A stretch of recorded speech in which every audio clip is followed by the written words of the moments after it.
चलो भाई शुरू करते हैं अगला topic, that is Bernoulli's theorem.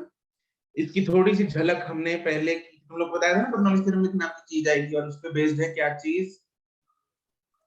Aeroplanes.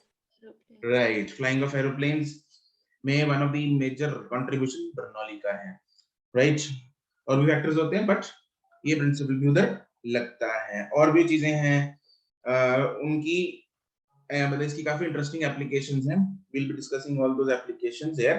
पहले इसको एक बार डिराइव कर लेते हैं। एंड इसकी एक डेरिवेशन है जो अभी हम करेंगे, वो derivation is very important for the school point of view, right. 5 number में डायरेक्ट डेरिवेशन आती है वो, तो इसलिए आपको वो डेरिवेशन नहीं छोड़नी, मार्क कर लो इसको। Derivation is important for school. तो पहले इसको डिराइव करते हैं, बाद में इसको डिफाइन करेंगे। डिराइव करके डिफाइन करना इसमें हमारे लिए ज्यादा आसान होगा, क्योंकि हमें समझ में आ जाएगा हमने किया क्या है। तो let us derive this first. इसमें पहले तो एक फोटो बना लेते हैं। रुको, मेरे पास ये फोटो जो है बनी पड़ी, चिपकाता हूँ मैं।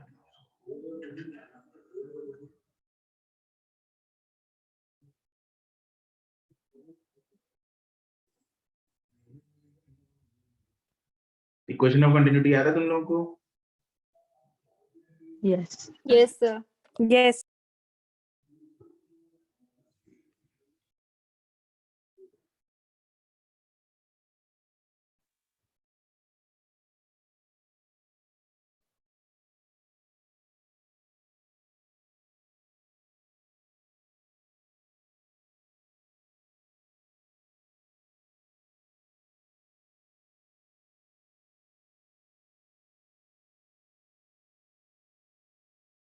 ये जो है फोटो बना लो।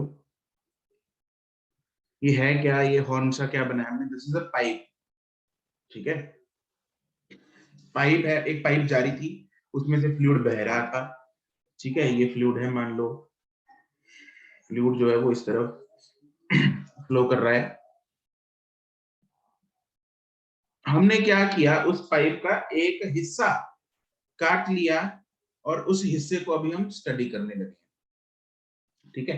नीचे वाली लाइन जो है दैट रिप्रेजेंट्स ग्राउंड, और ये शेडेड पोर्शन क्या रिप्रेजेंट करता है? जैसे हमने इक्वेशन ऑफ कॉन्टिन्यूटी में भी रिप्रेजेंट किया था इसको, किससे, क्या चीज रिप्रेजेंट करता है ये? Cross sectional. नहीं, ये वाला शेडेड पोर्शन जो ये वाला ब्लू कलर से शेड किया हुआ है, मतलब इधर बड़ा क्यों है, राइट साइड में छोटा क्यों है? Rate of inflow is equal to rate of outflow. Yes, rate जो है वो सेम होगा, rate of flow, inflow and outflow same होते हैं। तो अगर रेट सेम है मतलब वॉल्यूम सेम होगा, तो वॉल्यूम दोनों साइड में हमने सेम रखने की कोशिश की है, तो इसीलिए एरिया लेफ्ट साइड में छोटा है, इसलिए लेंथ ज्यादा बनी है, ठीक है। चलो पहले फोटो बनाओ, फिर समझते हैं क्या है इसमें।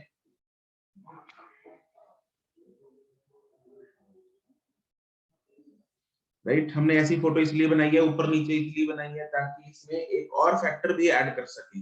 भाई अगर पाइप की हाइट डिफरेंट है तो क्या होगा, उसका भी फैक्टर यहाँ पे ले लेंगे, मतलब पोटेंशियल एनर्जी पिक्चर में आएगी यहाँ पे।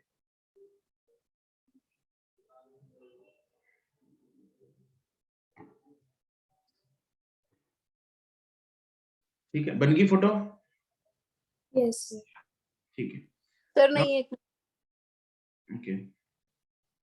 ये जो फोर्सेस हैं F1 और F2, ये ना, ये फोर्सेस क्या रिप्रेजेंट कर रही हैं? These are representing the pressures या forces exerted by the piers, pier molecules.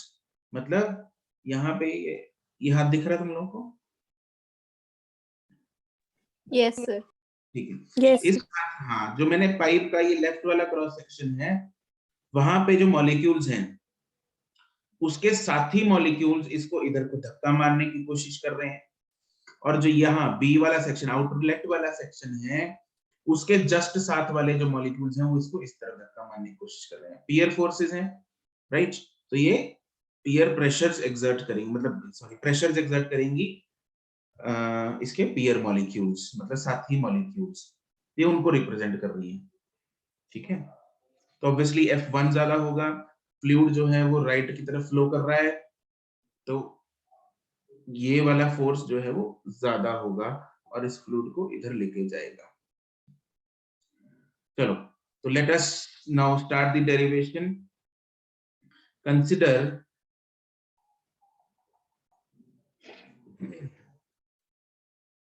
a pipe of non-uniform cross-sectional area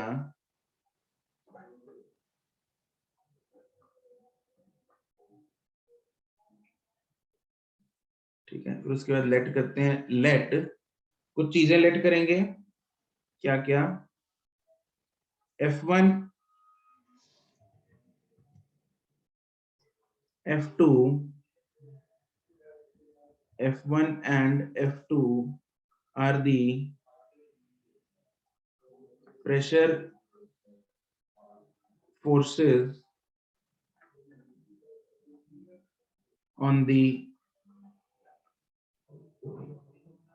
side A and B। A B side ये मैंने मेंशन कर रखी है ऊपर फोटो में। A साइड है इनपुट साइड, B साइड है आउटपुट साइड। फिर A1 and A2 are the areas, मतलब क्रॉस सेक्शनल एरियाज,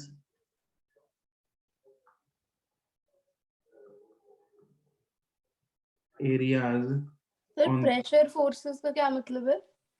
जो प्रेशर लगा रही है फोर्सेस, साइड वाले जो मॉलिक्यूल्स हैं उसके प्रेशर लगाएंगे ना, आगे को धक्का मारेंगे वो वाले, इसलिए उसको प्रेशर फोर्स लिख दिया हमने। और आगे आगे ना इन फोर्सेस को हम प्रेशर की फॉर्म में लिखेंगे, इसलिए जनरली इनको प्रेशर फोर्सेस ही बोलते हैं। ठीक है, सर मतलब इनका भी ऊपर पानी के जाने में है कंट्रीब्यूशन? बिल्कुल है, बिल्कुल है। राइट, जब हमने जैसे टैप चलाई, कोई पाइप लगी है उसके साथ कनेक्टेड है, टैप चल रही है ना, तो पाइप में हर मॉलिक्यूल दूसरे पे फोर्स लगा रहा है। Yes sir. तो वो है ये। सर और ऊपर वाले जो बड़ा वाला एरिया है उसके ऊपर ऑपोजिट क्यों लग रही है? ऑपोजिट हम बात कर रहे हैं, जो ये वाला बिल्कुल एंड वाला जो वो होगा, लेयर होगी, उस पे लेफ्ट वाले पार्टिकल्स इधर को लगा रहे होंगे, राइट वाले इधर को लगा रहे होंगे। ठीक है, लेकिन हम बाहर से लगने वाली प्रेशर फोर्सेस की बात कर रहे हैं। ठीक है, बाकी जो ये पाइप है वो तो हमारी अंडर कंसिडरेशन ही है, उस पे बिल्कुल बाउंड्री वाले जो पार्टिकल्स हैं उस पे लगने वाली फोर्सेस बाहर से, उनकी बात कर रहे हैं। Okay sir. Let V1 and V2 are the velocities of the fluid on the sides A and B, and कुछ बच गया, H बच गया, H1 and H2 are the heights of the pipe।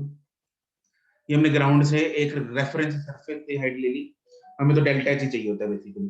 ठीक है, pipe on the sides A and B। चलो, ये कुछ हमने चीजें लेट कर ली।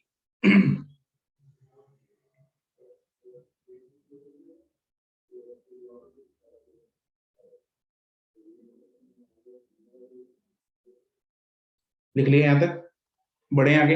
एक सेकंड बस।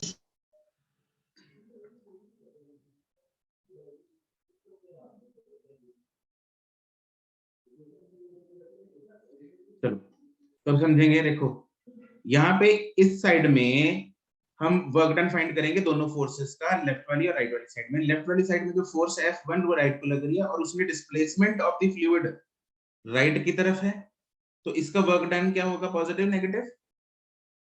पॉजिटिव। पॉजिटिव। पॉजिटिव, क्योंकि work done is equal to F into displacement. Yes और नो? तो फोर्स भी राइट की तरफ, डिस्प्लेसमेंट भी राइट की तरफ, तो वर्क डन इज पॉजिटिव। जो आउटपुट वाला है, फोर्स लग रही है लेफ्ट की तरफ, डिस्प्लेसमेंट तो राइट की तरफ है क्योंकि फ्लो ऑफ लिक्विड राइट की तरफ है, तो उसका वर्क डन क्या होगा, नेगेटिव। नेगेटिव। नेगेटिव। तो नेट जो वर्क डन होगा वो दोनों हम क्या कर देंगे, सब्ट्रैक्ट कर देंगे। क्या कर देंगे, सब्ट्रैक्ट कर देंगे। तो the work done by the pressure forces is given by W होगा, that will be F1 into delta L1 minus F2 into delta L2, which is equal to, इसको मैं लिख सकता हूँ F1 डेल्टा, नहीं F1 को हम लिख सकते हैं प्रेशर इनटू एरिया, तो P1 into A1 into delta L1 minus P2 into A2 into delta L2, force को प्रेशर इनटू एरिया लिखा और कुछ नहीं। तो यहां से मेरे पास बन जाएगा therefore W is equal to, मेरे पास आ गया pressure P1 into area into length को मैं लिख सकता हूँ वॉल्यूम, तो P2 into डेल्टा V2। और क्या मुझे ये भी पता है कि वॉल्यूम सेम है दोनों साइड में? Yes sir. ठीक है, तो इसीलिए ये मतलब यहाँ पे आएगा step therefore that is P1 into delta V1 minus P2 into delta V2, since delta V1 is equal to delta V2, therefore W जो मेरे पास आ गया वो आ गया P1 डेल्टा V, इसको दोनों को डेल्टा V ले लो, माइनस P2 डेल्टा V, तो W is equal to P1 minus P2 into delta V, equation number 1. This is the net work done by the pressure forces. अब ये तो हो गया प्रेशर का वर्क डन फाइंड कर लिया हमने। क्या हमें काइनेटिक एनर्जी चेंज दिख रही है दोनों साइड में? Yes sir. Yes sir. बिल्कुल दिख रही है। पोटेंशियल एनर्जी चेंज भी दिख रही है दोनों साइड में? Yes sir. Yes sir. वो दोनों फाइंड कर लेते हैं और फिर वर्क डन के बराबर कर देंगे। एनर्जी कंजर्वेशन है, सिंपल। ठीक है, तो एक तो हमने किया द वर्क डन, फिर दूसरा हम करेंगे the change in kinetic energy of the mass, मतलब वॉल्यूम डेल्टा भी ले रहे हैं, मास डेल्टा एम ले लो, from side A to side B is delta K E is equal to KE2 minus KE1 is equal to half delta M V2 square minus V1 square. Delta M मैंने same लिया because delta V mass conservation है, volume conservation है, सब एक ही बात है। ठीक है, तो यहाँ पे मास भी कंजर्व है, तो ये कॉमन आ जाएगा। फिर the change in potential energy of the mass delta M from side A to side B is delta PE is PE2 minus PE1 is equal to half, sorry half नहीं, delta potential energy is mgh delta m excuse me sir. gh2, yes sir हम मास को m क्यों नहीं ले रहे instead of delta m? Anushka, इसका simple सा reason ये है क्योंकि यहाँ पे हम फ्लोइंग लिक्विड्स की बात कर रहे हैं, तो डेल्टा m dm ये सब रिप्रेजेंट करते हैं कि some mass is flowing per second per unit time. जब हम बोलते हैं ना mass is flowing per unit time, तो हम कैसे रिप्रेजेंट करते हैं? dm by dt से। Yes sir. तो वही dm को रिप्रेजेंट करने के लिए dm ले लिया या डेल्टा m ले लिया। Okay sir. g into h1 which is delta mg into h2 minus h1. This is equation number 3. And by energy conservation can we simply say that this work done, ये कहाँ गया work done? Change in kinetic energy and change in potential energy में। Yes sir. Yes. ठीक है, तो work done by pressure forces is equal to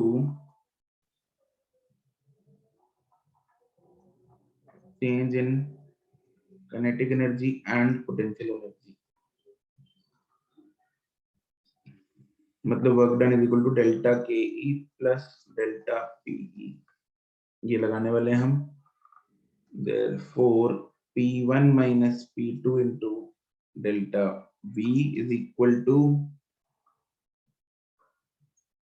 half delta M V2 square minus V1 square plus delta M G H2 minus H1। Okay, अब सारी equation को हम divide कर रहे हैं bye delta V, dividing the equation by delta V। तो यहाँ क्या आ जाएगा, P1 minus P2 is equal to half into delta M by delta V, V2 square minus V1 square plus delta M by delta V G into H2 minus H1। What is delta M by delta V? Rho. It is rho, correct। तो ये आ जाएगा P1 minus P2, उसको हम delta rho नहीं लिख सकते obviously, because density is not changing, density is not flowing, mass flow कर रहा है, वॉल्यूम फ्लो कर रहा है। खैर चलो वो तो कॉमन सेंस है। Half rho into V2 minus V1 square plus rho g H2 minus H1, यहाँ पे हमने पुट किया है rho is equal to delta M by delta V। अब 1 वाली टर्म्स को इकट्ठी करो और 2 वाली टर्म्स को इकट्ठी करो, तो यहां से क्या आएगा, P1 plus half rho V1 square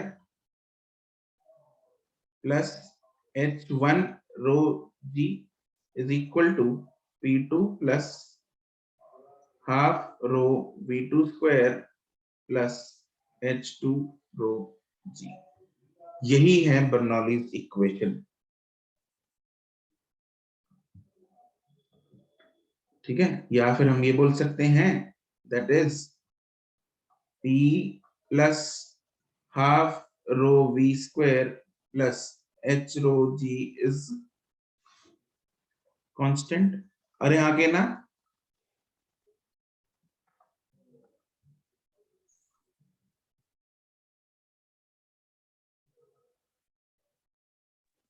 Yes, sir.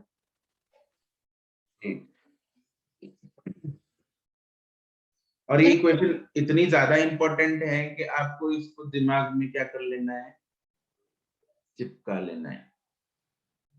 इसको दिमाग में चिपका लो और रगों में बसा लो। यस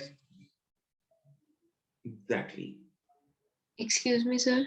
यस सर ये लास्ट स्टेप बता दो। लास्ट स्टेप में यहां से यहां, यस सर। अरे जैसे हम A1 V1 is equal to A2 V2 लिखते हैं विद्युतमा, तो A into B is constant. Yes वही किया है। यस। एक साइड में सारी 1 वाली टर्म है, एक साइड में 2 वाली टर्म, ठीक है। तो इतने पक्के से याद होनी चाहिए कि अगर नींद से भी उठा के पूछें तो निकले sir P plus half rho V square plus H rho G is constant, ठीक है। इस पे न्यूमेरिकल आने के हाई चांसेस। अब इसको डिफाइन करते हैं जरा। ये वाली टर्म क्या थी, पहली वाली टर्म थी कौन सी, this was pressure energy.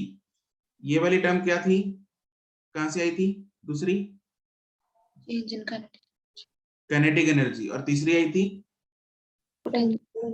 Potential, right. हमने सारी इक्वेशन को किससे डिवाइड किया था, delta V। Delta V volume से, राइट। तो मैं बोल सकता हूँ पहली term is pressure energy per unit volume, दूसरी term is kinetic energy per unit volume, and तीसरी टर्म इज काइनेटिक, सॉरी दूसरी मैंने क्या बोल दी, काइनेटिक बोल दी, ठीक है ठीक है। तीसरी is potential energy per unit volume, right. तो यही डेफिनेशन भी है, this is pressure energy per unit volume. This is kinetic energy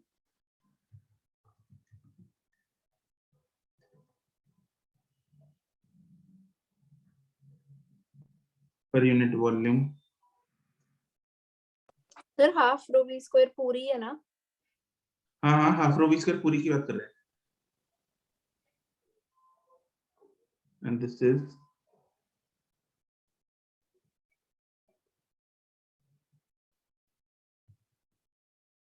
potential energy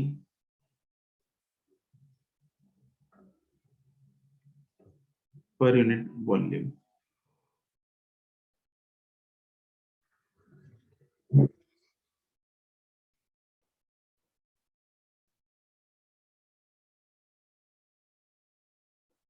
definition में भी यही आता है कि भाई बर्नौली थ्योरम क्या कहता है, according to this theorem pressure energy sum of pressure energy per unit volume, kinetic energy per unit volume and potential energy per unit volume is constant at every point. यही उसकी definition है, इसलिए हमने define इसको बाद में किया है, पहले इसको डिराइव कर लिया। डेफिनेशन जो है वो आराम से पल्ले पड़ जाएगी। According to the Bernoulli's theorem, the sum of pressure energy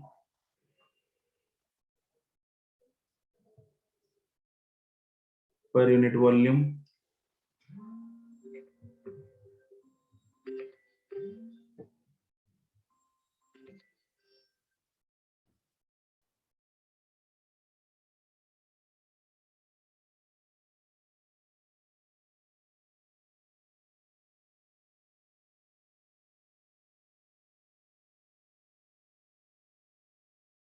kinetic energy per unit volume and potential energy per unit volume is constant at every point.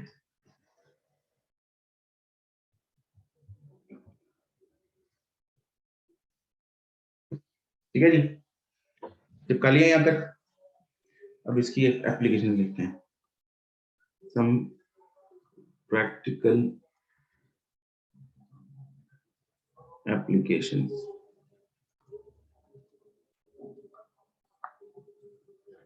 एक बात बताओ मेरे को,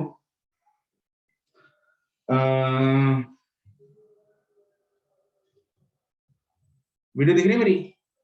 Yes. Yes sir.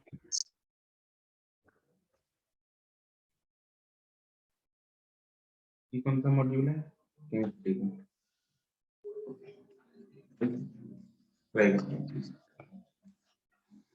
ये मैंने क्या किया इधर, ये एक पेज ले लिया, ठीक है, इसका साइड में कर लिया।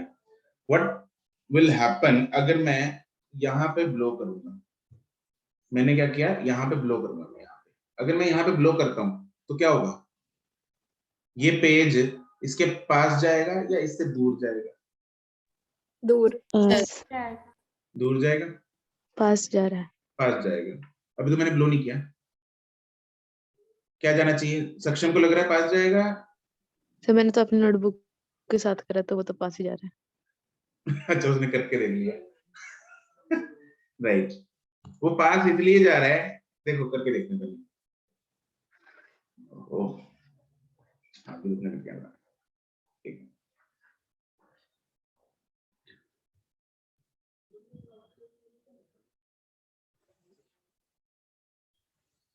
जा रहा है? Yes yes sir. पास आता दिख रहा है? Yes, sir. इंटरेस्टिंग है ना, मैंने बीच में हवा ब्लो की लेकिन पेज दूर जाने की बजाय पास आ रहा है। लगेगा क्या कि हम किधर जाना चाहिए? दूर। लगता तो ऐसा है कि दूर जाना चाहिए, लेकिन फिर भी पास क्यों आ रहा है? पास क्यों आ रहा है भाई? ये पेज चिपक गया, मैंने जब ब्लो किया पेज बिल्कुल चिपक गया उसके साथ, बिल्कुल क्या साथ आके पास आ गया और चिपक गया। Why the hell it is happening? It is happening due to Bernoulli's theorem. हो क्या रहा है? बर्नौलीज थ्योरम में 3 टर्म्स हैं। एक प्रेशर वाली टर्म है, दूसरी वेलोसिटी वाली टर्म है, तीसरी हाइट वाली टर्म। हाइट तो क्या था, ये जो पेपर था, पेपर में पेपर जो था, पेपर की इस साइड हाइट और इस साइड हाइट तो सेम है, आके ना सर किस साइड? पेपर की अंदर यहाँ इस साइड लेफ्ट साइड और पेपर की राइट साइड में हाइट सेम है। Yes sir. Height from the ground on the right side and left side of the paper are same. कोई दिक्कत इसमें तो कोई दिक्कत नहीं। लेकिन हाइट वाली टर्म तो उड़ा दो, मान लो कैंसिल हो गई। लेकिन जो पेपर के अंदर वाली साइड, कॉपी और पेपर के बीच में मैंने ब्लो करके वहां पे वेलोसिटी क्या करती है? ज्यादा कर दी। तो जहां पे वेलोसिटी ज्यादा होगी, टोटल टर्म तो कांस्टेंट है, तो जहां पे वेलोसिटी वाली टर्म ज्यादा, वहां पे प्रेशर वाली टर्म कम। कम। तो पेपर की इस साइड प्रेशर जो है, जिस साइड वेलोसिटी हमने बढ़ाई थी उस साइड प्रेशर क्या हो गया? कम हो गया। इस साइड प्रेशर कम है, इस साइड प्रेशर ज्यादा है। The body tends to move from high to high pressure to low pressure. अरे हाँ के ना? यस इसीलिए इसीलिए जो पेज है वो लो प्रेशर की तरफ, यानी कि अंदर की तरफ मूव हुआ। क्या ये बात पल्ले पड़ी? Yes yes sir. This is the reason कि पेज अंदर मूव हुआ। ऐसा ही हमें देखने को मिलता है रेलवे ट्रैक पे। रेलवे प्लेटफॉर्म पे मान लो एक बंदा खड़ा है, ठीक है, यहाँ पे मान लो ये ट्रैक है और ये प्लेटफॉर्म है, ठीक है। जो बंदा यहाँ पे खड़ा बिल्कुल, और इधर से एक बहुत ही तेज ट्रेन शताब्दी निकली, तो इस बंदे को जो है वो धक्का, बताओ किस तरफ लगेगा? ट्रेन की तरफ या ट्रेन से अवे? ट्रेन की तरफ। ट्रेन की तरफ लगता है। इसलिए माँ बाप मना करते हैं, भाई पेरेंट्स की सुन लिया करो कि ट्रेन के पास वहां पर जाके बिल्कुल कॉर्नर पे नहीं खड़े होना, ट्रेन को बाय बाय करनी, ठीक है, दूर खड़े हो, इधर खड़े होना चाहिए, ठीक है। मेट्रोज पे यहाँ पे येलो लाइन बनी होती है, तो येलो लाइन से पीछे वहां पे अनाउंसमेंट होती रहती है, येलो लाइन से पीछे खड़े हो, राइट? क्यों? क्योंकि जब बहुत ही फास्ट मूविंग ट्रेन यहाँ से निकलती है, यहाँ पे वेलोसिटी क्या हो जाती है? इंक्रीज। तो प्रेशर क्या हो जाएगा? डिक्रीज। तो बंदे के आगे ट्रेन वाली साइड, ट्रैक वाली साइड प्रेशर कम है, बंदे के पीछे प्रेशर ज्यादा है, तो बंदा tends to move from high to low high pressure to low pressure. बिल्कुल सही जवाब। क्या ये बात समझ में आई? Yes sir. ठीक है। फिर वो कच्चे घर होते हैं ना, तो जिनके ऊपर वो मतलब छप्पड़ से होते हैं, जिनके ऊपर वो फूस वाली वो यहाँ पे वो डाल रखी होती है छत, हाँ के ना? तो जब आंधी तूफान आता है तो ये छत जो है ना वो ऐसे वर्टिकली सी लिफ्ट हो जाती है, ठीक है। हो सकता है तुम लोगों ने कई मूवी में देखा हो कहीं पे, राइट? तो ये जो है छत जो है वो वर्टिकली लिफ्ट हो जाती है। Why this is so? Same reason, can we explain? Velocity, जब आंधी आएगी तो वेलोसिटी इंक्रीज होगी। Pressure decrease. डिक्रीज। यहाँ अंदर प्रेशर ज्यादा है, बाहर प्रेशर कम है, तो इसलिए छत will tend to move from high pressure high to low pressure. High to low pressure. कहाँ था अनिरुद्ध इतनी देर से? इधर ही था सर, बाकी सारे बोल रहे थे तो मैं बैठा था। अच्छा अच्छा अच्छा। तो ये जो है छत tends to move from high to low pressure, इसलिए वो लिफ्ट हो जाती है मैजिकली। एंटी ग्रेविटी, ऊपर को लिफ्ट हो गई, ग्रेविटी को डिफाई करते हुए ऊपर को वो लिफ्ट हो गई, ठीक है। ऐसे ही अगर मैं मान लो 2 बलून टांग और बीच में ब्लो करें, तो व्हाट विल हैपन? बलून्स दूर जाएंगे या पास आएंगे? They will come closer to each other। बिल्कुल सही बात है। एक सवाल आया था, पीवाईक्यू है, एक पैन है, तराजू, अंधा कानून वाला होता है ना जो, यस ठीक है। वो पैन, हाँ, यहाँ पे एक पैन जो होता है, तो एक पैन के नीचे हमने ब्लो किया, तो ये वाला पैन जो है वो नीचे को जाएगा ऊपर को जाएगा?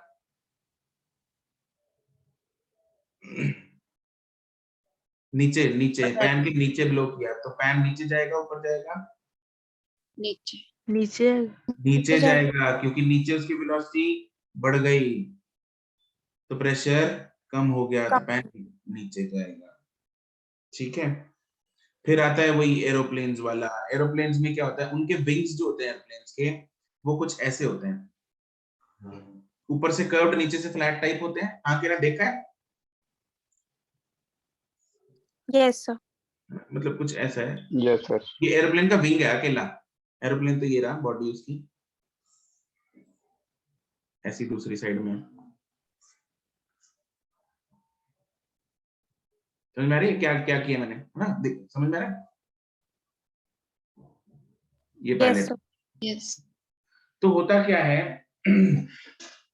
होता क्या है यहाँ पे, जो अभी ये तो चलो इतना कुछ नहीं बना, यहाँ पे सिर्फ ये फ्रंट वाला चीज बनाएंगे, इसका फ्रंट व्यू। तो जब यहाँ से हवा जब ये रनवे पे भागता है तो बहुत ही तेज स्ट्रीम्स इसको स्ट्राइक करके पीछे पर निकलती हैं। तो नीचे जो एयर स्ट्रीमलाइंस हैं वो ऐसे सीधी होती हैं और ऊपर वाली जो ऐसे कर्व हो जाती है due to its curved surface. ठीक है, इस कर्व्ड सरफेस की वजह से ऊपर जो वेलोसिटी है एयर की वो बढ़ जाती है, राइट? नीचे velocity as compared to the upper velocity कम होती है। तो अगर ऊपर वेलोसिटी ज्यादा होगी तो प्रेशर कम होगा। कम होगा। प्रेशर अगर ऊपर कम है नीचे ज्यादा है प्रेशर, तो will the aeroplane gets upward lift? Yes sir. Yes sir. Yes. ठीक है जी। तो ये जो है इसकी बहुत ही बढ़िया बढ़िया सी पॉपुलर सी कॉमन सी रोजमर्रा की जिंदगी में यूज होने वाली एप्लीकेशन है। ठीक है, चलो जिनको लिखते हैं वन बाय वन फटाफट से लिखेंगे। Let us start writing. सबसे पहली एप्लीकेशन लिख लो। सबसे पहले कौन सी की थी हमने? Paper book. पेपर बुक वाली, वाली। Right.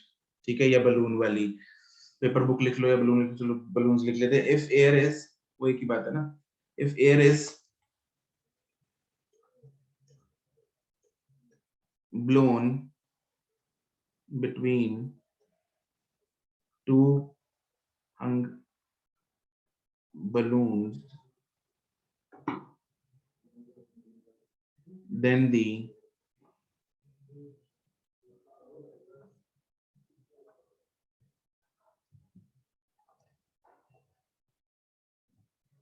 balloons come closer to each other because velocity between the balloons increases, therefore pressure between the balloons decreases and balloons move from high pressure to low pressure.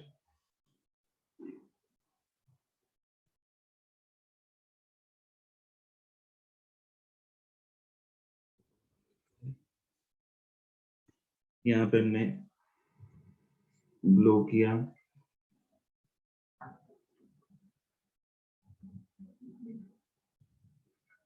Velocity बढ़ेगी, pressure कम होगा।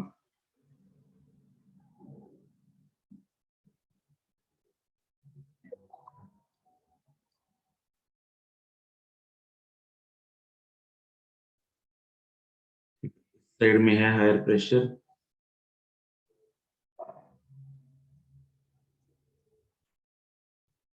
इस side में भी है higher pressure.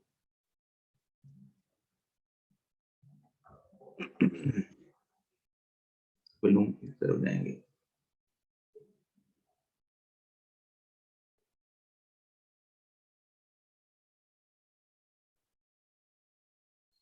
दूसरी हम लिख सकते हैं when a fast moving train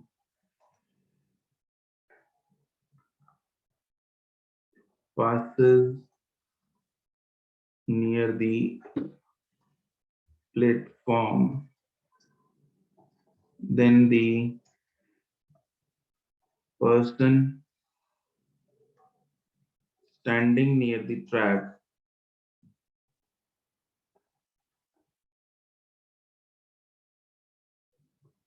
experiences the push toward the track because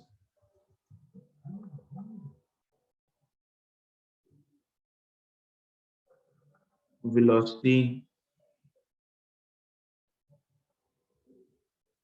of air on track side increases, therefore pressure on the track side decreases. Excuse me sir Yes.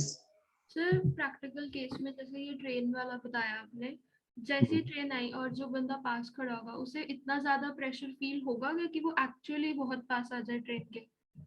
नहीं, बहुत उसको हल्का सा झटका फील होता है। Okay sir. ठीक है, उसके खुद के वेट पे भी डिपेंड करता है ना कि प्रेशर डिफरेंस इतना हो कि उसको सच्ची में मूव करा दे। बच्चे जो हैं बहुत हल्का बच्चा हो सकता है उसको अट्रैक्ट भी कर ले, या अगर कोई हम बहुत ही उधर हल्की लाइक पेपर्स तो साथ में चिपक भी सकते हैं, ट्रेन की तरफ भागेंगे और साथ में उड़ जाएंगे। Okay sir.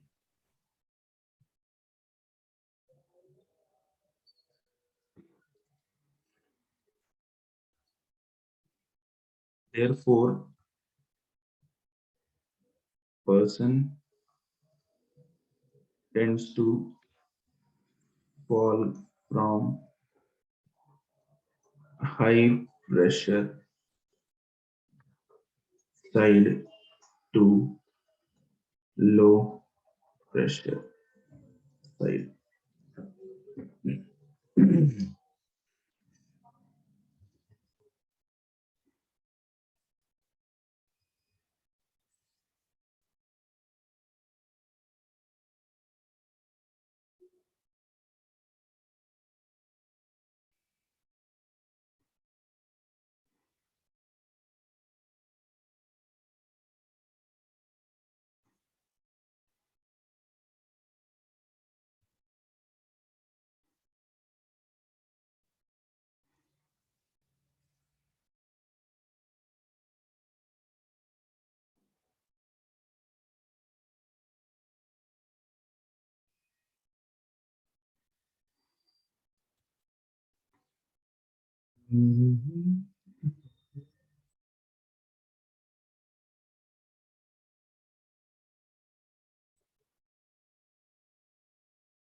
इधर से निकालो plan.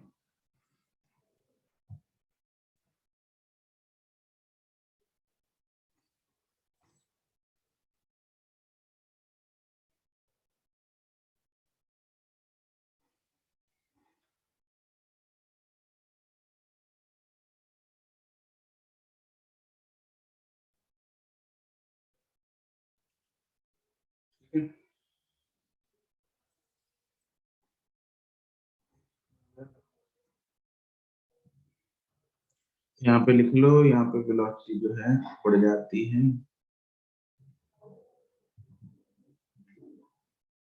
velocity increases therefore pressure decreases। इस तरफ है हाई प्रेशर, हायर प्रेशर, सिर्फ है लोअर प्रेशर।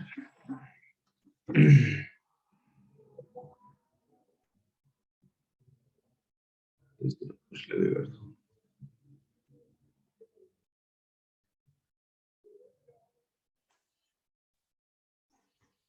अगली एप्लीकेशन लिख लो।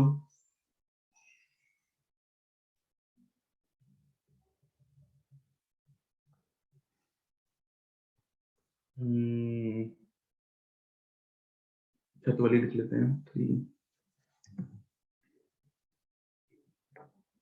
During storm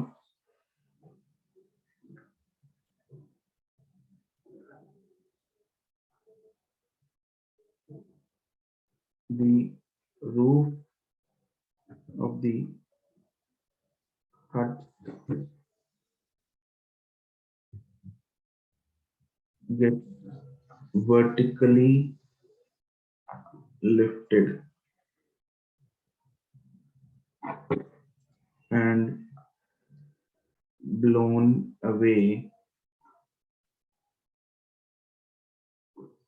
because velocity of air above the roof increases.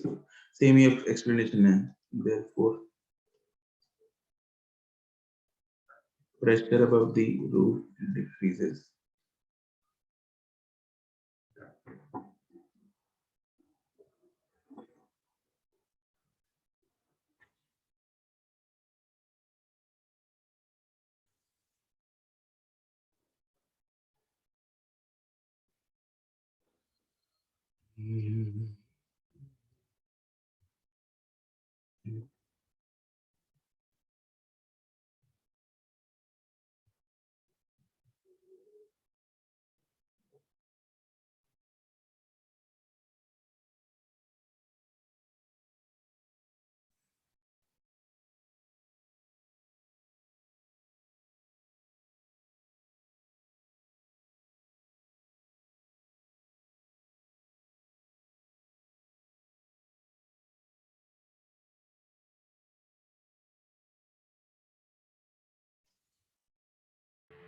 Sir, excuse me sir.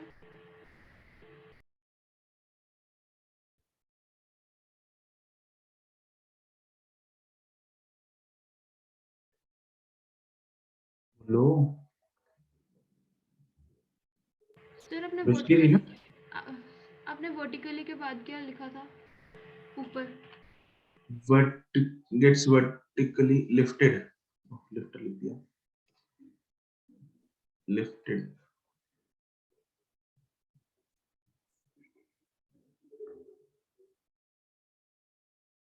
Flying of aeroplanes में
यहाँ पे velocity increases, therefore pressure decreases.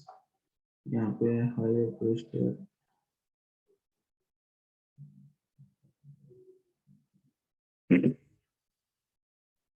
इसको मिलेगी upward lift.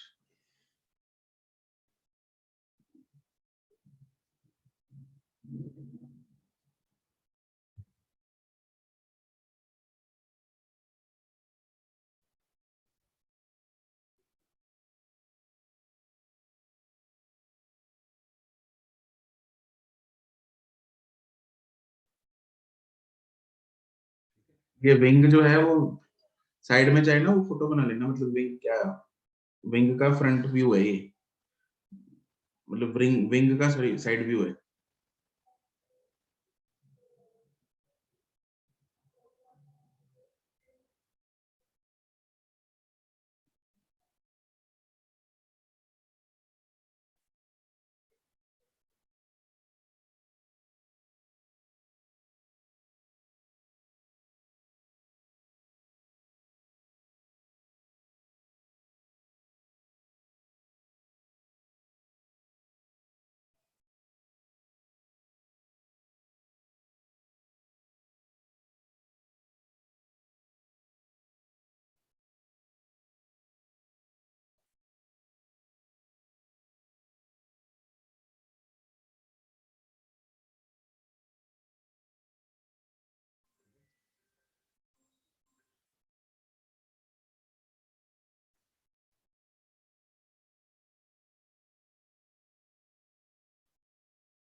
ये तो हो गए कुछ इसके basic theoretical applications.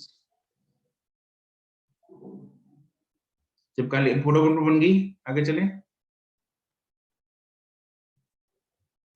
Sir Yes, sir. 1 minute sir.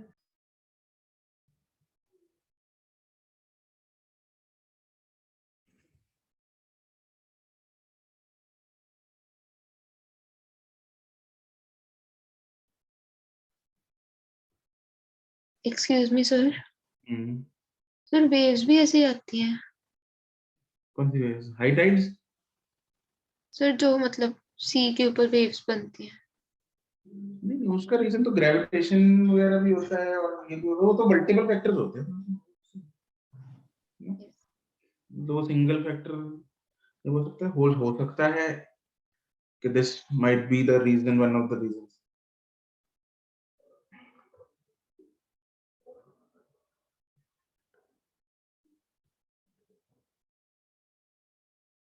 अगली एप्लीकेशन है वेलोसिटी ऑफ ए फ्लक्स। इसको ब्रैकेट में लिख लो,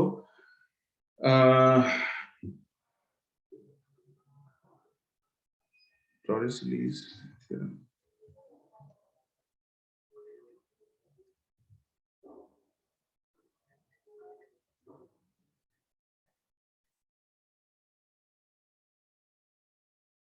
वेलोसिटी ऑफ ए फ्लक्स क्या चीज है? जैसे वेलोसिटी, ये वो वेलोसिटी है ना, जैसे ना कोई प्लास्टिक की बोतल, मान लो बिस्लरी की पानी की बोतल ले ली, उसमें साइड में हमने पिन होल कर दिया, तो वहां से पानी जो है एक स्ट्रीम बना के बाहर निकलेगा, हाँ कि ना? ऑब्वियसली ढक्कन खुला होना चाहिए, अगर ढक्कन बंद होगा तो निकलेगा। सर क्या करेगा? अगर मैंने बॉटल है,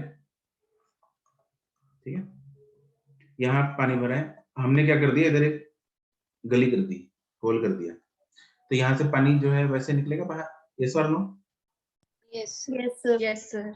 अगर ढक्कन ऑब्वियसली खुला होना चाहिए, अगर ढक्कन बंद कर देंगे फिर तो निकलेगा ना। No sir. ठीक है, क्योंकि ढक्कन सर बंद करते निकलेगा? हैं फिर तो प्रेस करना पड़ेगा। क्या कह रही हो? सर फिर नहीं निकलेगा ढक्कन बंद करके? नहीं, करके देख लेना है तो, घर में बॉटल लेना, बॉटल में गली करना और निकाल के देखना, नहीं निकलेगा। Because obviously why? बिकॉज अगर पानी इधर से बाहर निकल रहा है तो पानी की जगह लेने के लिए हवा को अंदर आने के लिए जगह चाहिए, ठीक है, राइट? तो अगर हम ढक्कन बंद कर देंगे, सील टाइट कर देंगे उसको, तो हवा अंदर ही नहीं आ सकती, तो वैक्यूम खुद नहीं ऐसे क्रिएट हो सकता। तो वैक्यूम क्रिएट हो जाएगा ना, अगर पानी बाहर निकलेगा, हवा अंदर आएगी तो वैक्यूम रहेगा। तो वैक्यूम क्रिएट करने के लिए मुझे उसको प्रेस करना पड़ेगा। और जैसे तुम लोगों ने देखा भी, अगर मैं ढक्कन बंद करके ऐसे पानी को बाहर निकालता हूं तो वहां पे बॉटल पिचकी रह जाती है, यस और नो? Yes sir. यस। ठीक है, या ढक्कन खोल के मान लो उसमें से हवा निकाल दी, फिर ढक्कन टाइट से बंद कर, छोड़ा नहीं उसको, फिर ढक्कन राइट से बंद कर दिया, तो बॉटल फिर खुद अपने आप अपनी पोजीशन को रिगेन नहीं करती, वो पिचकी रह जाता है। क्यों? क्योंकि हवा आई नहीं अंदर, हवा आई नहीं अंदर, तो वहां पे वैक्यूम रह गया उतनी जगह में, राइट? उतनी हवा कम हो गई बॉटल में, उतना वॉल्यूम उसका कम हो गया, तो इसलिए ऐसा होता है। तो खैर, वहां पे, यहाँ पे ये मुद्दा नहीं है, मुद्दा ये है कि अगर मैं ढक्कन तो खुला ही है तो यहाँ पे वाटर जो है बाहर निकलेगा, तो ये यहाँ पे ऐसा एक पैराबोलिक पाथ बनाएगा, ठीक है। तो ये कितनी वेलोसिटी से बाहर निकलता है इस होल में से, उसको बोलते हैं वेलोसिटी ऑफ इफ्लक्स, और इस होल को बोलते हैं ओरिफिस। क्या बोलते हैं? ओरिफिस। और जितनी वेलोसिटी से बाहर निकलता है उसको बोलते हैं वेलोसिटी ऑफ इफ्लक्स। तो इसी के बारे में पढ़ेंगे। इस ये भी एक एप्लीकेशन है बर्नौलीज थ्योरम की। Let us apply that. Photo में लगता है साइड में। मान लो इधर एक कंटेनर है, ऊपर से खुला है और उसमें पानी भर दिया।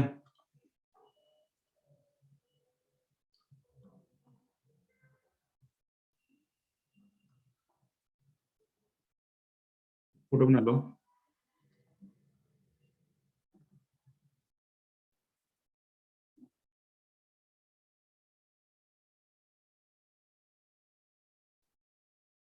ठीक है, और यहाँ पे एक लेट्स से होल कर दिया इधर, कहीं मतलब सेंटर पे मत करना, कहीं पे और कर देना, क्योंकि हम जनरल करेंगे। सेंटर वाला एक स्पेशल केस होता है, वो नहीं करेंगे। ठीक है, तो यहाँ से जो पानी है वो यूं बाहर निकलेगा ऐसे। ठीक है, ऐसी कुछ स्ट्रीम सी बनाएगा इधर।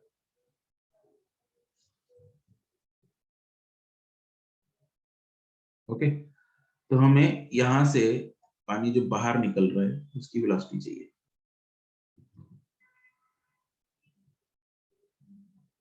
इस वेलोसिटी से मुझे मतलब है यहाँ पे फिलहाल ये थोड़ा मैग्नीफाई करके बना दिया मैंने स्ट्रीम, इतनी मोटी नहीं है, मतलब हमने तो एक पिन होल किया है, पतली सी लाइन आएगी। फिर स्ट्रिंग्स दो दो बनानी है। एक बना लो, मर्जी है, वो तो मैंने ऐसे फील देने के लिए बना दी। एक बना लो।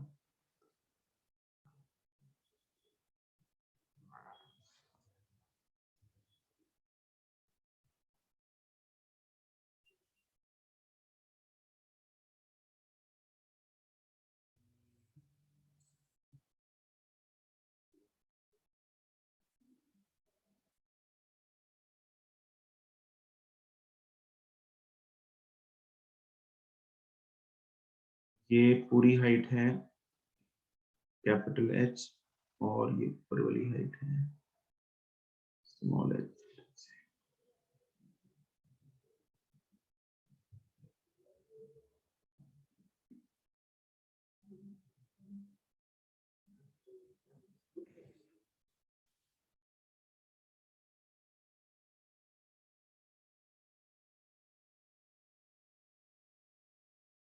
ठीक है, इस लिक्विड की डेंसिटी है रो।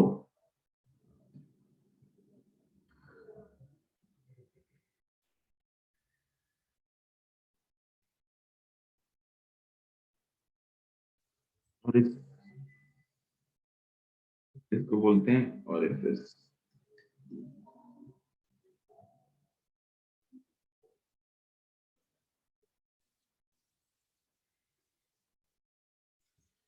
चलो भाई, हम अप्लाई करेंगे इसमें Bernoulli's theorem. Applying Bernoulli's theorem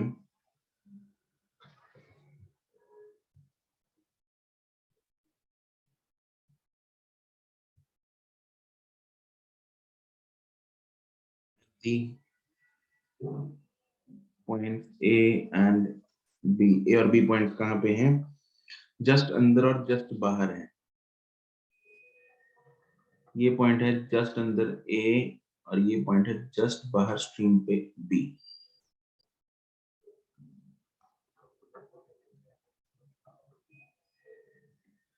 which are just inside and just outside the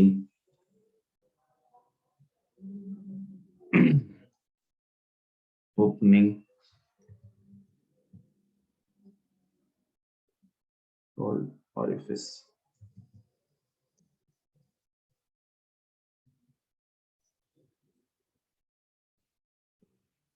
A side पे लगाते हैं P1 plus half rho V1 square plus H1 rho G is equal to P2 plus half rho V2 square plus H2 rho G.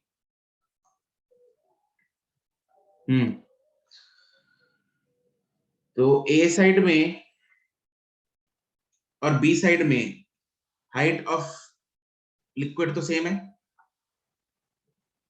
Yes yes. तो ये तो cut जाएंगे। ए side में पानी बह किधर रहा है, अंदर या बाहर? बाहर। बाहर। Also V1 will be equal to 0, लेकिन V2 जो है वो नॉन जीरो है। यही वेलोसिटी ऑफ रिफ्लक्स है जो हमें फाइंड करनी है। ठीक है, तो V1 हम 0 पुट कर देंगे। इन दोनों को हम पुट करते हैं तो पर आएगा P1 की वैल्यू पुट करो। ऑल्सो P1 की वैल्यू इज अंदर वाले पॉइंट पे किस किस का प्रेशर लग रहा है? एक तो एटमॉस्फेरिक प्रेशर लग रहा है plus H rho and P2 जो है बाहर वाले पॉइंट पे सिर्फ किसका प्रेशर लग रहा है? P not. P नॉट लग रहा है। बहुत बढ़िया। तो देयरफॉर यहां वैल्यूज पुट करते हैं सारी की सारी। तो इस P not plus H rho G plus 0 is equal to P2 is P not plus half rho V square, इसको V ले लेते हैं। तो यहां से P नॉट उड़ेगा तो हमारे पास जो वेलोसिटी ऑफ इफ्लक्स आएगी वो आ जाएगी root of 2GH, because P naught गया उसके बाद रो गया। This is the velocity of efflux. Formula तो बहुत ही जाना पहचाना सा आ गया। हाँ के ना? यस। फॉर्मूला जो है वो जाना पहचाना है, लेकिन एप्लीकेशन बहुत ही डिफरेंट है इसकी। तो इंपॉर्टेंट है बहुत ही ये formula velocity of efflux, right. अब इसमें गड़बड़ क्या होती है, बच्चे क्या गड़बड़ करते हैं? वो ये गड़बड़ करते हैं, भाई मेरे को बताओगे हाइट h कौन सी है, और फिर से नीचे वाली ऊपर वाली? ऊपर वाली। बच्चे क्या करते हैं? ऊपर नीचे वाली। लिख करके आ जाते हैं और काम खत्म करके आ जाते हैं और अपना काम ऊपर वाली। गड़बड़ करके आते हैं। तो यहाँ पे जरा ये ना लाल लाल अक्षरों में लिख लो, height here height h is the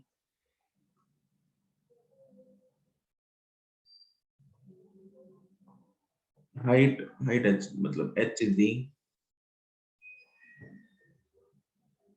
is the height of the liquid above the orifice। ठीक है। एक दूसरा पॉइंट, क्या ये वेलोसिटी ऑफ इफ्लक्स लिक्विड पे डिपेंड कर रहा है? No sir. क्योंकि डेंसिटी No, जो sir. था, डेंसिटी वाला जो था वो तो कट ही गया। डेंसिटी तो लिक्विड की प्रॉपर्टी थी, वो कट गई। तो velocity of efflux is independent of the liquid।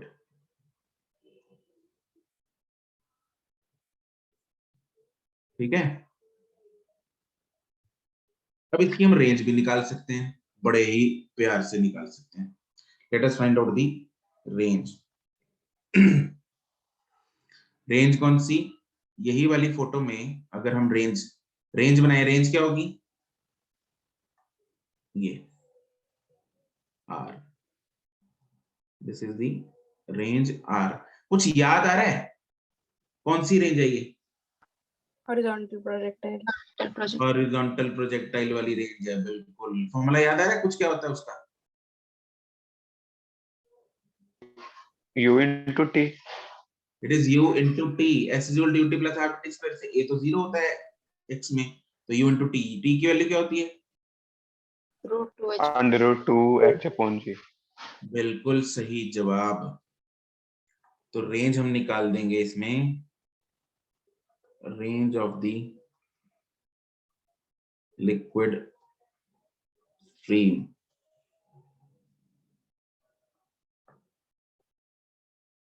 R is equal to U into T, which is U into root of 2h by G. Therefore, R की value क्या आएगी? U क्या था? Velocity of flux √2gh, which is root of 2gh into root of, इसमें कौन सा h use होता है? h minus h. Yes, h minus h, नीचे से जो पॉइंट ऑफ प्रोजेक्शन तक का हाइट होती है वो होती है root of 2h by g में h। तो यहां से मेरे पास सॉल्व करके रेंज का फॉर्मूला क्या बन गया? 2 root of h into h minus h। अरे यहाँ के ना, यस सर। यस तो ये आपको क्या करना है दोबारा से याद।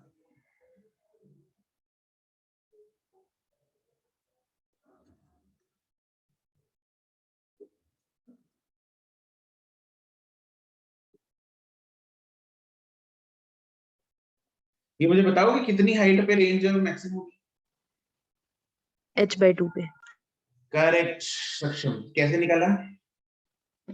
ये आई थिंक उसमें था क्या नाम है, अगर इसके अंदर जैसे h/2 अगर पुट करके देखते हैं तो फिर मैक्सिमम ही आ मैक्सिमम आएगी। तुम लोग को याद है हमने एक ग्रेविटेशन में क्वेश्चन किया था, मास को तोड़ा दो हिस्सों में, कब फोर्स मैक्सिमम होगी? Yes sir. है ना, m को m और m माइनस m में तोड़ा था ना हमने। तो उसका एक मेथड ये था कि हमने इसको ले लिया था 1 9 2 8 3 7 ऐसे करके। 5।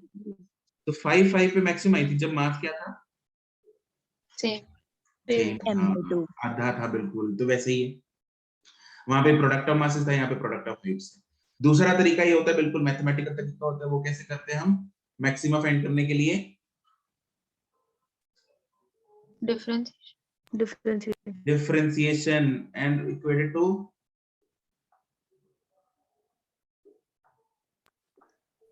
0।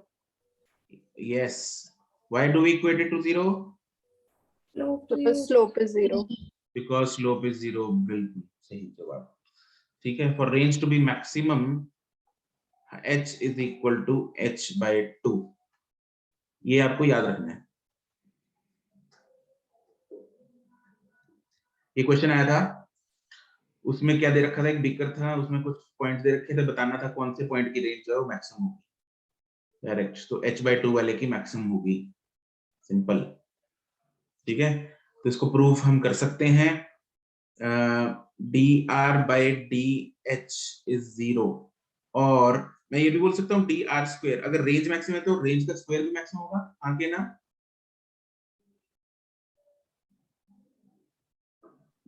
Yes yes sir. तो रेंज स्क्वायर इसलिए किया ना, ये रूट का पंगा हट जाए। तो मैं बोल सकता हूँ ddh of 4hh minus h square is equal to 0। यहां से डिफरेंशिएट कर दो, 4 तो बाहर ही आ जाएगा। डिफरेंशिएशन से क्या आएगा? h की डिफरेंशिएशन हो जाएगी h minus 2h is equal to 0। therefore h is equal to h by 2। ये प्रूव करने के लिए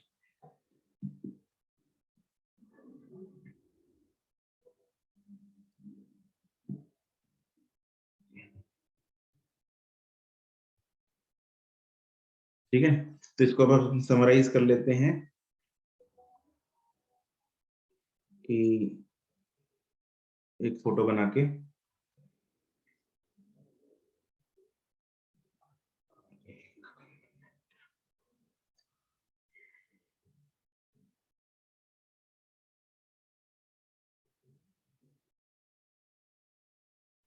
सर स्क्रॉल कर दो ऊपर थोड़ा सा। यहाँ सर ऊपर वाला थोड़ा सा रह गया था। 1 मिनट दृष्टि।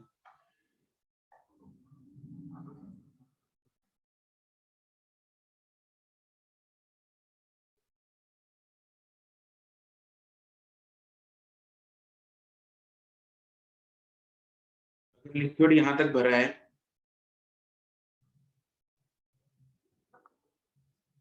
तो इसका जो सेंटर वाला पॉइंट होगा वहां से रेंज क्या होगी? मैक्सिमम होगी, सेंटर से क्या रेंज होगी, मैक्सिमम। तो जैसे जैसे मैं ऑरिफिस नीचे करता जाऊंगा तो रेंज बढ़ती जाएगी, हाँ के ना? कम नहीं होगी। बढ़ेगी। अरे यार रेंज क्या था, जैसे जैसे मैं नीचे करता जाऊंगा, यहाँ से नीचे करता जाऊंगा, मैक्सिमम कहाँ पे आ जाएगी, सेंटर में। फिर यहाँ से और नीचे करेंगे तो रेंज क्या हो जाएगी, क्या होनी शुरू हो जाएगी, डिक्रीज, डिक्रीज होना शुरू हो जाएगी। अरे कम हो जाएगी। अभी तो क्या रेंज मैक्सिमम कहाँ पे होती है? सर मेरे को लगा कि आप कह रहे हो कि सेंटर से अगर नीचे आते जाए। ओह अच्छा, नहीं मैं ऊपर से बोल रहा था। यहाँ यहाँ पे रेंज जो है वो मैक्सिमम होगी, तो यहाँ से रेंज निकलेगी मैक्सिमम, यहाँ तक गिरेगा पानी। ठीक है, अगर एक पॉइंट नीचे है तो यहाँ से गिरेगा पानी यहाँ पे, यहाँ से गिरेगा यहाँ पे, यहाँ से गिरेगा यहाँ पे। ठीक है, मैं इसके जस्ट ऊपर से गिराऊंगा अगर यहाँ से, तो पानी कहाँ गिरेगा जाके, इसके साथ मैच करेगा, यहाँ से पानी करेगा मैच यहाँ पे, और यहाँ से करेगा मैच। अरे यार बन जा,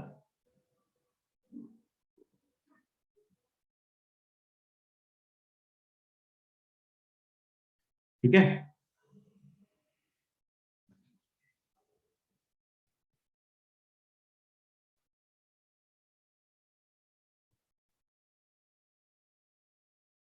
पॉइंट से ऊपर जाएंगे तब भी रेंज कम होगी, मिड पॉइंट से नीचे जाएंगे तब भी रेंज कम होगी। इसको नाम दे देते हैं हम, let's say this is 1, this is 2, this is 3, this is 4, this is 5, this is 6, this is 7।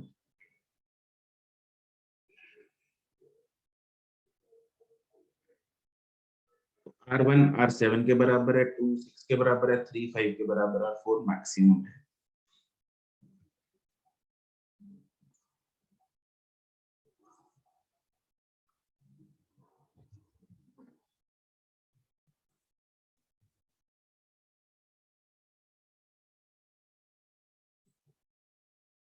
यहाँ पे मैक्सिमम होगी,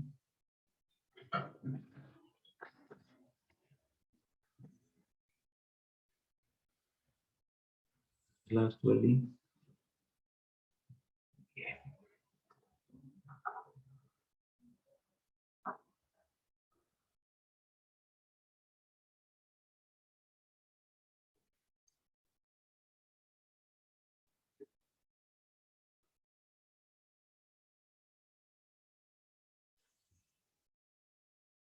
वेलोसिटीज बताओगे मुझे? क्या सर? वेलोसिटीज का बताओगे, 1 से 2 3, मतलब 1 2 3 में, मतलब अगर मैं नीचे जा रहा हूँ 1 से 2 2 से 3, वेलोसिटी बढ़ेगी कम होगी क्या होगा?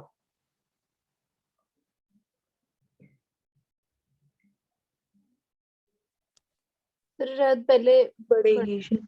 इनमें से बढ़ेगी। सबसे कम वेलोसिटी किसकी होगी 1 से 7 तक, 1 की, 1 की, और सबसे ज्यादा 7 की। 7 की। जितना पॉइंट नीचे है उतनी लिक्विड की हाइट अबव द पॉइंट ज्यादा है, तो इसलिए उसकी वेलोसिटी उतनी ज्यादा होगी।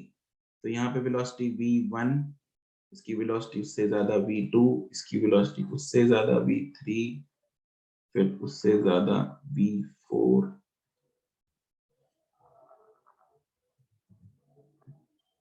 v5, v6 and v7।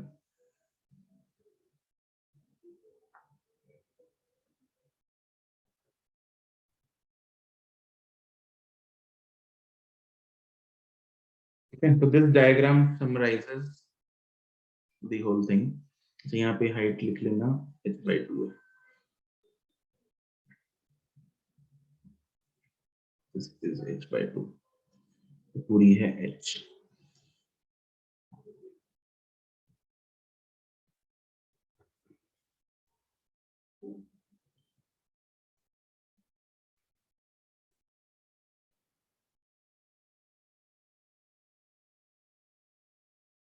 ये रेंज सेम क्यों आ रही है? 1 और 7 की रेंज सेम क्यों है? क्योंकि मान लो अगर ये वाली है 1,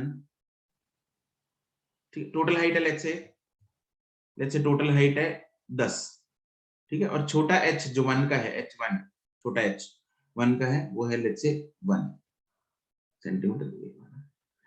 तो बड़ा h कितना होगा? 9, मतलब बड़ा h माइनस h1 ये कितना होगा? 9, और यहाँ के ना 1 का, यस ठीक है, तो h1 Yes, sir. Into h minus h1 वो रेंज आती है, वो आएगी 9, ठीक है, और जो इसका 7 का है उसके लिए छोटा h 9 है और h माइनस h7 जो है वो 1 होगा, तो इसका भी प्रोडक्ट क्या आ जाएगा? अगेन सेम आ जाएगा। तो ऐसे पॉइंट्स 1 एंड 7 जैसे, जो 1 ऊपर से और 7 नीचे से सेम हाइट पे हैं, उनकी रेंज क्या होगी? सेम होगी। ऐसे पॉइंट्स जिनमें से एक पॉइंट ऊपर से सेम हाइट पे है, दूसरा पॉइंट नीचे से उतनी ही हाइट पे है, तो उनकी रेंज क्या होगी? सेम होगी, because products of the two Heights will be same. Is that clear? Yes Yes, sir. Yes, sir. ठीक है, एक इसमें लिखेंगे टर्म होती है एक रेट ऑफ फ्लो, जो हमने कल की थी, rate of flow of the liquid coming out of the orifice. ये कई बार पूछ ली जाता है कि भाई rate of flow of the liquid बताओ। अब रेट ऑफ फ्लो क्या होता है हमें पता है, rate is area into velocity. Velocity. Area of orifice and velocity of orifice. Orifice नहीं, फ्लक्स, ठीक है, that is rate is equal to area into velocity. Formula वही है, तो बस ये रेट ऑफ फ्लो है जो याद कर लेना।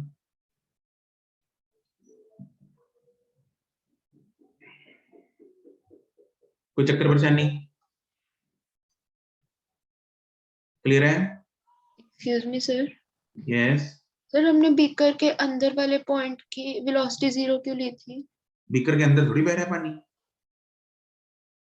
सर पर बाहर जाने के लिए मूवमेंट तो अंदर से स्टार्ट हो जाती है। मूवमेंट अंदर से थोड़ी स्टार्ट होगी, कमाल होगी जो तुम्हारा मूवमेंट तो बाहर से स्टार्ट होगी, अंदर थोड़ी बह रहा है।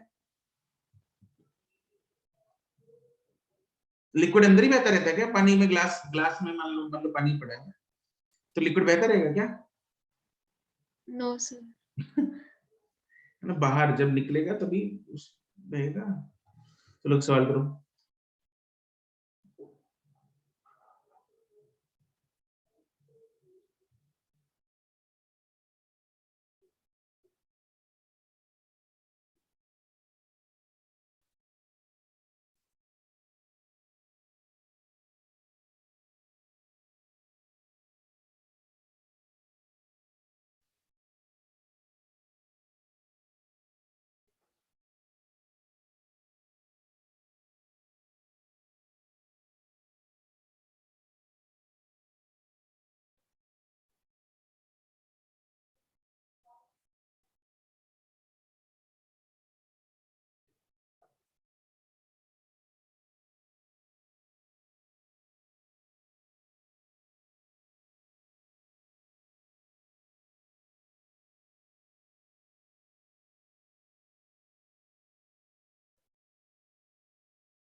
अभी लग रहा है कुछ पता कैसे करना है?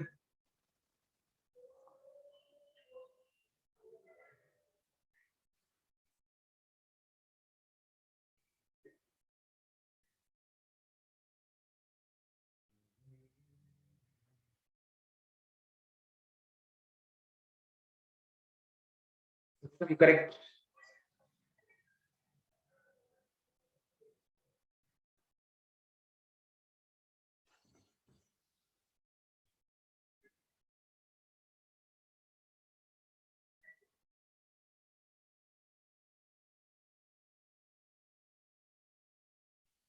विंग के ऊपर वेलोसिटी दे रखी है 80, विंग के नीचे वेलोसिटी दे रखी है 60 मीटर पर सेकंड।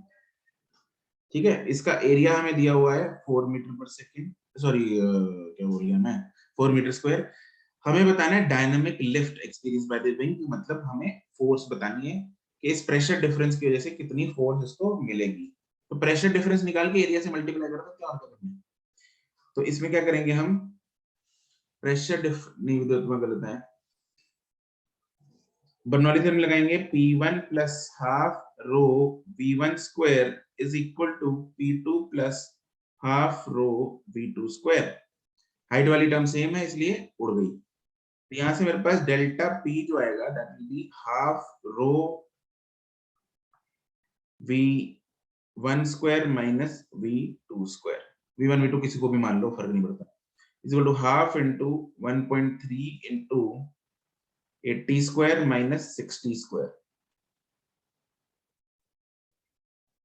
ठीक है, तो that comes out to be, ये कितना आ रहा है, 1820 आ रहा है 1820 हमारे पास पास्कल। पास्कल में प्रेशर आ गया। ठीक है, अब मेरे को निकालनी है force. Force is nothing but delta P into area, that is 1820 into 4, that comes out to be 7280 Newton. Clear? Yes. Last सवाल,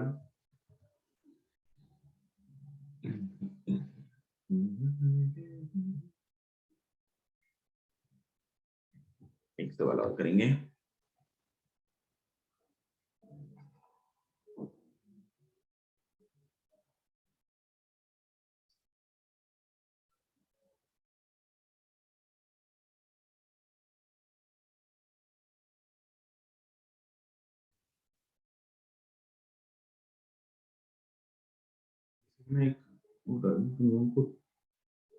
टेक रूट ऑफ 0.4 कितना होगा वैसे? 0.4 का रूट किसके आसपास होना चाहिए?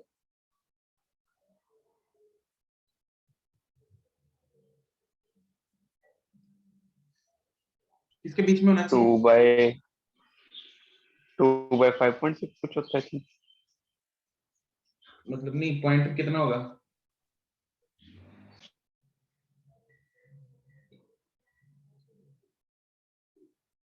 पॉइंट 6 का स्क्वायर कितना होगा?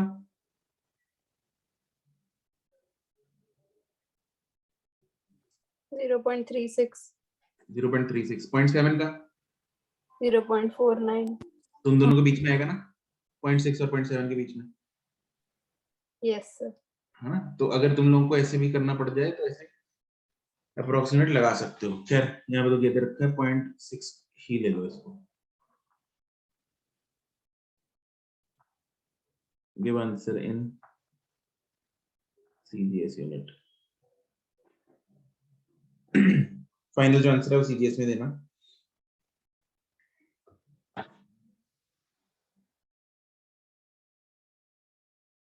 रेट का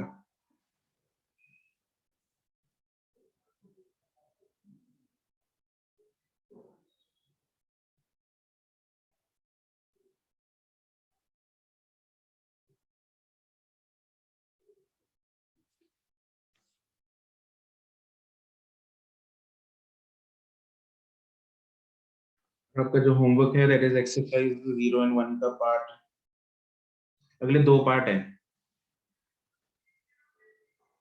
पार्ट में चेक करके बताता हूं। F and G. F and G ठीक है। होमवर्क सुन के भाग गए लोग, 2 तो कमाल है, 2 3। अरे भाई होमवर्क बताने का मतलब ये थोड़ी है, क्वेश्चन तो कर जाओ। 18 ठीक है लिखा है, 2 आंसर है। चीजें क्या पूछी हैं इसमें? सर गलती से लिख गया। मतलब कितना आंसर फाइनली सक्षम? 18। नहीं,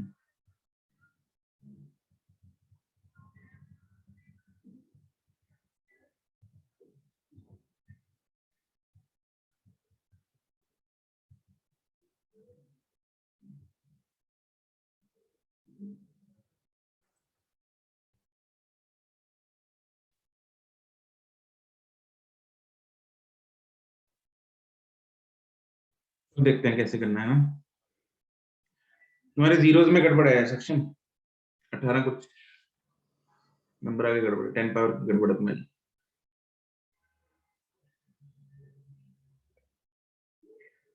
चलो हमें लगाना है, अगर रेट ऑफ फ्लो फाइंड करना है तो एरिया इनटू वेलोसिटी चाहिए। एरिया तो है लेकिन वेलोसिटी नहीं है दोनों जगह पे। प्रेशर का डिफरेंस दे रखा है तो डेल्टा भी दे रखा है, मतलब बर्नौली की इक्वेशन लगेगी इधर, इतना तो हमें पता लग गया। तो प्रेशर डिफरेंस निकालने के लिए मेरे पास अगर मैं बर्नौलीज इक्वेशन लगाता हूं तो P वाली टर्म्स तो हैं लेकिन वेलोसिटी वाली दोनों टर्म्स ही नहीं है। हाइट तो सेम है, हॉरिजॉन्टल है तो हाइट कट जाएगी वहां के ना। Yes sir. यस हाइट वाली टर्म सेम है, वो कट जाएगी। प्रेशर वाली दोनों टर्म दे रखी हैं, ऐसे समझ लो डेल्टा P दे रखा है लेकिन वेलोसिटी वाली दोनों ही टर्म नहीं है, तो वो आएगा दोनों टर्म्स ऑफ एरियाज के साथ। तो पहले तो इक्वेशन ऑफ कॉन्टिन्यूटी लगाते हैं। क्या लगाएंगे पहले? इक्वेशन ऑफ कॉन्टिन्यूटी, क्योंकि इक्वेशन ऑफ कॉन्टिन्यूटी हमें एरिया और वेलोसिटी का रिलेशन बताती है, राइट। तो मेरे को अगर मैं यहाँ पे लिखूं it will be 30 into v1 is equal to 15 into v2, तो मतलब v2 जो है मेरे पास आ गया 2v1, राइट। अब मैं लगाऊंगा बर्नौलीज इक्वेशन।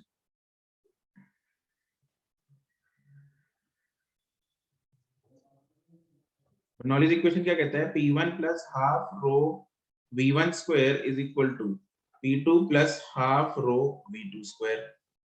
तो यहां से मेरे पास आता है delta p is equal to half rho v1 square v2 square, v2 square ज्यादा है, v2 square minus v1 square. Delta p की वैल्यू कितनी दे रखी है? 600। 600। हाफ इनटू रो की वैल्यू कितनी दे रखी है? क्या चीज है? पानी है क्या? पानी है। पानी रो की वैल्यू 1000। 1000। राइट। ऐसा ही में ही यूज करेंगे। कल ऑफलाइन वाले कहते 1 और दिए v2 इज 2v1, तो ये हो जाएगा 4v1 square minus 1 that is 3v1 square. तो यहां से v1 जो है वो सॉल्व करके आएगा रूट ऑफ 0.4, जिसको हम अप्रोक्सीमेटली क्वेश्चन के हिसाब से ये लिख देंगे। इसको मुझे सीजीएस में कन्वर्ट कर लेना है। कन्वर्ट क्यों? क्योंकि आंसर मेरे को पूछा है सीजीएस में। अब रेट जो है that is area into velocity. कौन सा वाला यूज रेट पूछा है इसने? ए वाला या बी वाला? सेम ही होगा। सेम होगा, right. Rate of flow is same. अब मेरे पास वेलोसिटी कहां की आई है? ए की आई है बी की आई है? एक ही है ये। ए की आई है, तो इसलिए एरिया कौन सा यूज करूंगा मैं? ए वाला। तो a1 into v1 that is 30 centimetre square into 60 centimetre पर सेकंड, मतलब 1800 सेंटीमीटर क्यूब पर सेकंड आंसर। क्या बात क्लियर हो गई? Yes all clear yes everyone? Yes ठीक है, चलो जी समाप्त करते हैं मैच। That's it for today. Homework कर लेना। आज के लिए बाय बाय, टाटा, good night. Thank you sir. Yes sir. Okay bye.